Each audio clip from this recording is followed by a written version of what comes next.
Hello and welcome.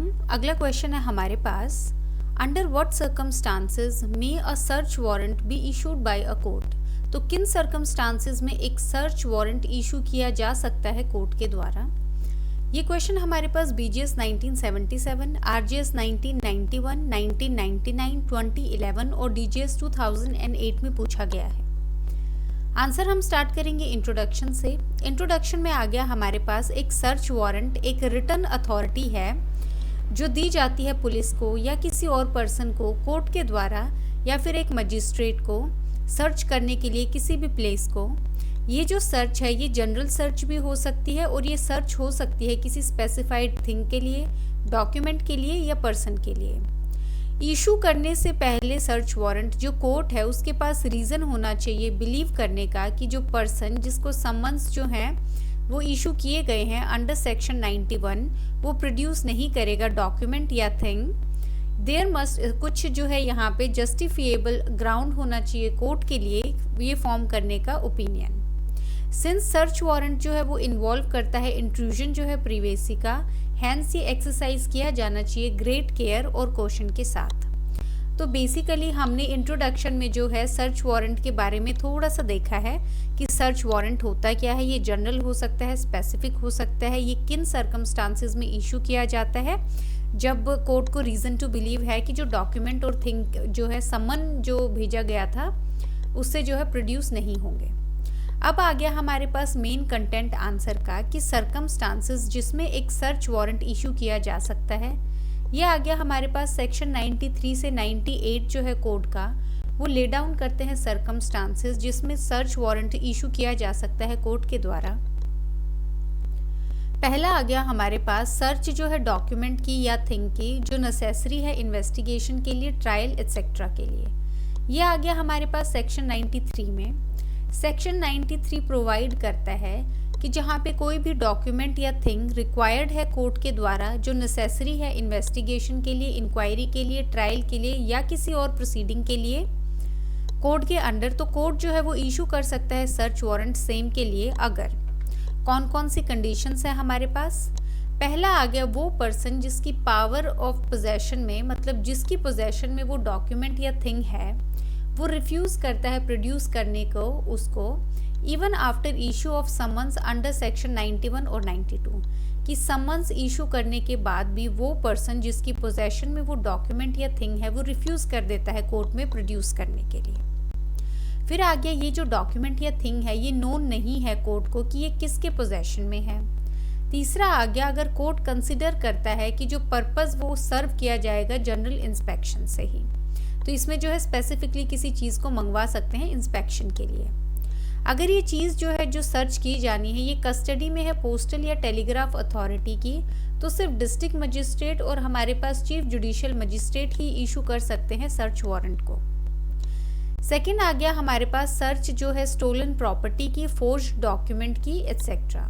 ये आ गया हमारे पास सेक्शन 94 में। इसमें आ गया जहाँ पे कोई भी district magistrate, sub divisional district magistrate या मजिस्ट्रेट ऑफ फर्स्ट क्लास जिसके पास रीज़न है बिलीव करने का कि कोई भी प्लेस जो है वो यूज़ किया जा सकता है सेल के लिए या डिपॉजिट के लिए कोई भी स्टोलन प्रॉपर्टी या फिर अदर ऑब्जेक्शनेबल आर्टिकल्स जो मेंशन किए गए हैं सेक्शन 94 सबसेक्शन 2 में, वो ऑथराइज कर सकते हैं किसी भी पुलिस ऑफिसर को वारंट के द्वारा कि वो एंटर करे किसी भी प्लेस पे और कंडक्ट करे सर्च।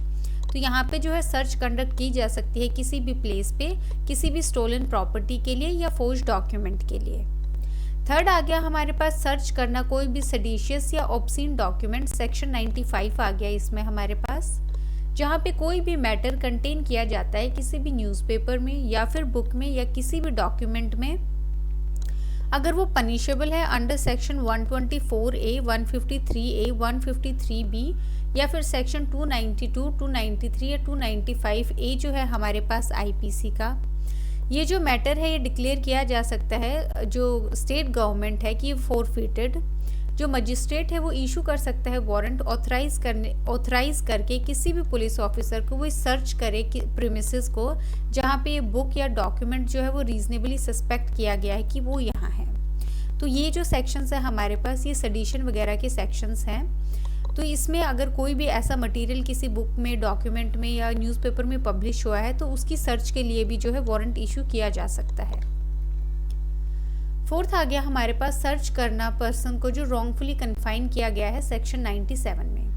ये जो सेक्शन है ये एम्पावर करता है डिस्ट्रिक्ट मजिस्ट्रेट को, सब डिविजनल मजिस्ट्रेट को या फिर मजिस्ट्रेट को या फिर मजिस्ट्रेट ऑफ फर्स्ट क्लास है कि वो इशू कर सकते हैं सर्च वारंट इन केस उनके पास रीज़न टू बिलीव है कि कोई भी पर्सन कन्फाइन किया गया है उन सर्कमस्टांसिस में जहाँ पे कन्फाइनमेंट अमाउंट करेगा ऑफेंसेस को। तो किसी भी पर्सन को अगर रॉन्गफुली कन्फाइन किया गया है तो सेक्शन 97 में जो है वहाँ पे उस पर्सन के सर्च का वारंट रिलीज किया जाता है। फिर आ गया हमारे पास एक स्पेशल सेक्शन जो है restoration of abducted female, restore करना एक अबडक्टेड फीमेल को। इसमें आ गया हमारे पास सेक्शन 98 फर्दर एम्पावर करता है मजिस्ट्रेट को कि वो कंपेल कर सकता है रिस्टोरेशन जो है एक अबडक्टेड फीमेल का या फीमेल्स का जो अनलॉफुली डिटेन्ड है। सेक्शन 98 एम्पावर करता है डिस्ट्रिक्ट मजिस्ट्रेट को, सब डिविजनल मजिस्ट्रेट को, मजिस्ट्रेट ऑफ फर्स्ट क्लास को कि वो जो एक ऑर्डर दे सकते हैं इमीडिएट रिस्टोरेशन के लिए एक वुमेन का, फीमेल चाइल्ड का, उसके लॉफुल गार्डियन के लिए, या फिर कंपेल कर सकते हैं कंप्लाइंस जो है ऑर्डर का यूज़ करके ऐसे फोर्सेस जो नेसेसरी होंगे। कोई भी ऑर्डर इस सेक्शन के अंडर वो दिया जा सकता है ओनली व्हेन कंप्लेंट है ओथ पे, कंप्लेंट जो है वो अबडक्शन या अनलॉफुल डिटेंशन जो है वुमेन को लेके है या फीमेल चाइल्ड जो अंडर 18 ईयर्स है। ये जो अबडक्शन है या डिटेंशन है ये अनलॉफुल पर्पस के लिए है, तो ये कंडीशंस हमारे पास सेटिस्फाई होनी चाहिए। कंक्लूजन में आ गया हमारे पास सेक्शन 96 प्रोवाइड करता है एप्लीकेशन के लिए सेट असाइड करने के लिए जो डिक्लेरेशन है 4 फीचर का। एप्लीकेशन जो है सेट असाइड करने के लिए 4 फीचर वो दी जा सकती है किसी भी पर्सन के द्वारा जिसको इंटरेस्ट है न्यूज़पेपर में, बुक में या अदर डॉक्यूमेंट में। ये जो एप्लीकेशन है ये दी जा सकती है हाई कोर्ट में विद इन 2 मंथ्स। यहाँ पे टाइमलाइन जो है ये हमारे पास प्री का क्वेश्चन है, 2 महीने में from the date of publication official gazette में ऑफ सच डिक्लेरेशन। तो ये प्री में भी बहुत बार टाइमलाइन के क्वेश्चन आते हैं। अब इस क्वेश्चन में जो है 2-3 बातें ध्यान रखने वाली हैं। पहला ये कि हमने 10-15 मार्कर के हिसाब से किया है। आपको जो है इस क्वेश्चन में कुछ नहीं करना है, ये सिर्फ 93 से लेके 98 तक जो है सर्च वारंट को डिस्कस कर रहा है। हमने ना ही कोई केस लॉ किया है, ना ही हमने कोई इलस्ट्रेशन की है इसमें। ये हमारे पास कम्प्लीटली जो बेयर एक्ट बेस्ड आंसर है वो है। ये 1-2 स्टेट्स में पूछा गया है, स्पेशली उन स्टेट्स में जहाँ पे बेयर एक्ट अवेलेबल नहीं होती है। बाकी जिन स्टेट्स में बेयर एक्ट अवेलेबल है वहाँ पे ये क्वेश्चन नहीं पूछा जाता है। तो अगर स्टूडेंट्स उन स्टेट्स के लिए प्रिपेयर कर रहे हैं जैसे यूपी, बिहार जिनमें बेयर एक्ट्स नहीं है, तो आप जो है पक्का इसको याद रख के जाएंगे।